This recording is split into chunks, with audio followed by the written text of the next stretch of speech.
ایک شخص بہت مالدار تھا، وہ نوجوان تھا اور اس کے پاس بہت سی دولت تھی۔ وہ یسوع کے پاس آیا اور اس سے پوچھا کہ اے استاد، میں کیا کروں کہ میں کون سی ایسی نیکی کروں کہ میں نجات پاؤں؟ یسوع نے اس سے کہا، تو مجھ سے نیکی کی بابت کیوں پوچھتا ہے؟ نیک تو ایک ہی ہے، لیکن اگر تو زندگی میں داخل ہونا چاہتا ہے تو حکموں پر عمل کر۔ اس نے یسوع سے کہا، کون سے حکموں پر؟ یسوع نے کہا، یہ کہ خون نہ کر، زنا نہ کر، چوری نہ کر، جھوٹی گواہی نہ دے، اپنے باپ کی اور ماں کی عزت کر اور اپنے پڑوسی سے اپنی مانند محبت رکھ۔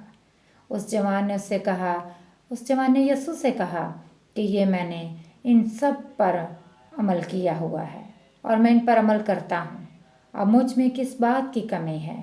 وہ پوچھتا ہے کہ یہ سارے حکم تو میں مانتا ہوں، اب اور کس چیز کی میرے اندر کمی ہے؟ اسے پتہ ہے کہ ابھی بھی کوئی کسی چیز کی اس کے اندر کمی ہے، اسی لیے تو وہ مسیح کے پاس آیا ہے۔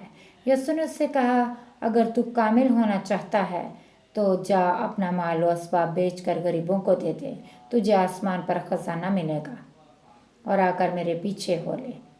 مگر وہ جوان یہ بات سن کر غمگین ہو کر چلا گیا، کیونکہ بڑا مالدار تھا۔ اور یسوع نے اپنے شاگردوں سے کہا کہ میں تم سے سچ کہتا ہوں کہ دولت مند کا آسمان کی بادشاہی میں داخل ہونا مشکل ہے۔